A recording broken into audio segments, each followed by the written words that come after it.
Oi, pessoal, bom dia.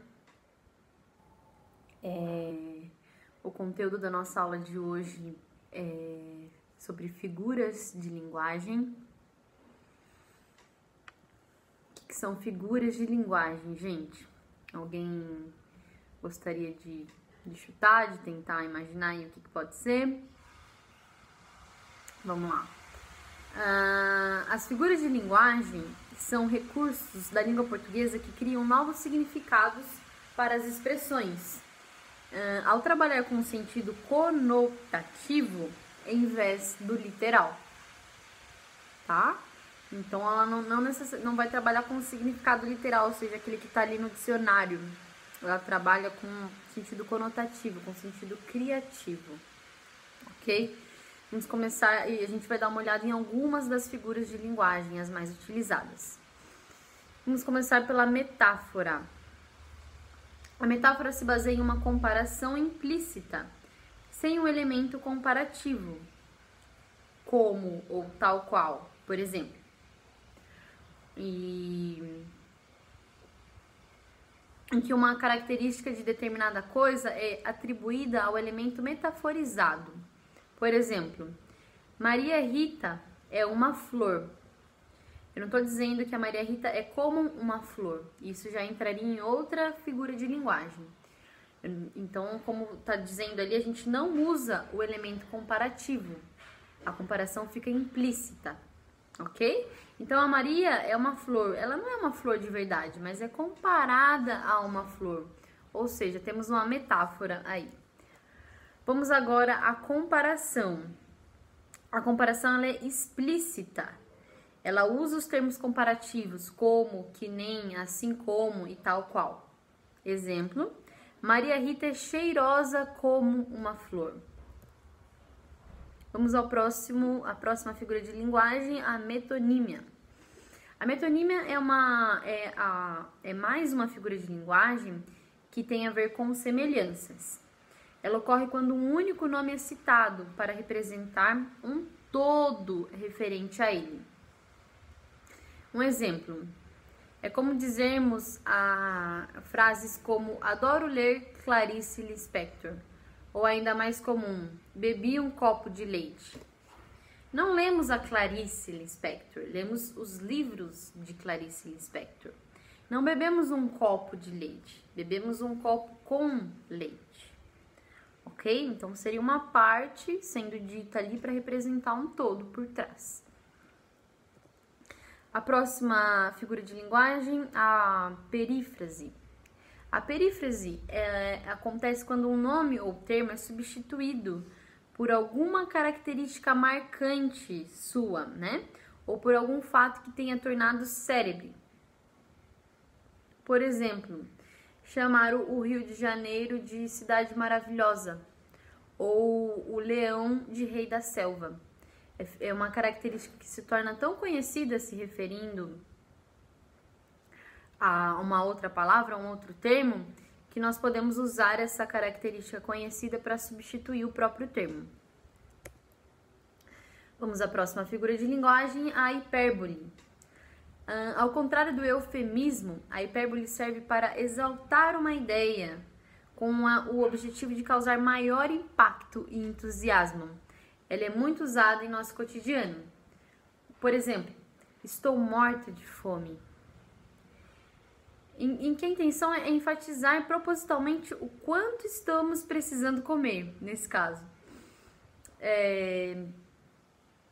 A hipérbole é muito utilizada no nosso cotidiano, no nosso dia a dia. Estou morrendo de sede, né? É hiperbólica essa frase. Não estou morrendo de sede, mas estou querendo muito beber água. Estou usando essa figura de linguagem, a hipérbole. Próxima, catacrese. A catacrese é um nome que utilizamos para algo que não tem um nome próprio. Em outras palavras, pegamos um termo que já existe e o emprestamos para alguma outra coisa. Assim, o substantivo representa dois significados diferentes, que não têm associação. Por exemplo, maçã do rosto, pé da mesa, asa da xícara. São uns exemplos que a gente utiliza no nosso dia a dia. Então, geralmente se utiliza a catacrese quando... Geralmente não, né? Utiliza-se a catacrese quando não tem um nome próprio para direcionar algum objeto, né? E aí nós emprestamos esse termo e atribuímos um outro significado. Vamos agora ao eufemismo. O eufemismo, ao contrário da hipérbole, ele é utilizado quando se deseja dar um tom mais leve para uma expressão, ou seja, ele é diretamente o oposto à hipérbole, né? O significado permanece, mas a frase se torna menos direta, menos pesada, menos negativa. Então, por exemplo, fulano, João descansou em paz. A gente sabe que o João morreu, mas dizer que o João descansou em paz torna a frase talvez mais leve, né? Mais delicada. Anaculoto. O anaculoto, ele se trata de uma alteração na estrutura. O anaculoto é uma alteração na estrutura da frase, o qual é interrompida por algum elemento inserido de forma solta. Por exemplo, toda vez que chego, você me chama para conversar. Percebe que essa vírgula, ela interrompe a frase? Vírgula, toda vez que chego, vírgula, você me chama para conversar.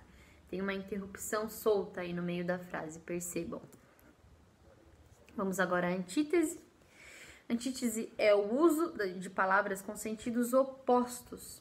É outro possível recurso para fortalecer o discurso e deixar um ponto de vista ainda mais claro. A antítese é justamente o contraste que ocorre quando os termos estão bem próximos e acentuam a expressividade do período. Por exemplo, a verdade e a mentira fazem parte do dia a dia. Vamos agora à personificação. Personificar é atribuir características humanas e qualidades a objetos inanimados e irracionais. Também parece pouco usual, mas acontece mais do que imaginamos. É comum conceder sentimentos, ações, sensações, gestos físicos e de fala a objetos. Exemplo do Carlos Drummond. As casas espiam os homens. Próxima figura de linguagem, temos apóstrofe. Trata-se da figura utilizada para invocação ou chamamento. Também é usada para indicar surpresa, indignação ou outro sentimento. Minha Nossa Senhora, meu Deus, são exemplos.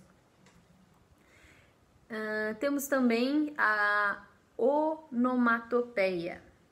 A onomatopeia, ela é um recurso utilizado com o objetivo de produzir um barulho, um som ou um ruído. É muito usado em histórias.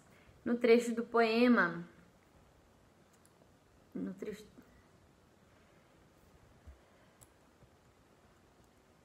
Então, eu coloquei aqui, mas esse poema ele não está inserido, né? Então, onomatopeia são esses barulhos que podem ter no texto ou até na nossa comunicação, na nossa fala. Tic-tac é um exemplo. Olha o quadro aí também. Ups, né? Ups, smash. Boom. Entenderam?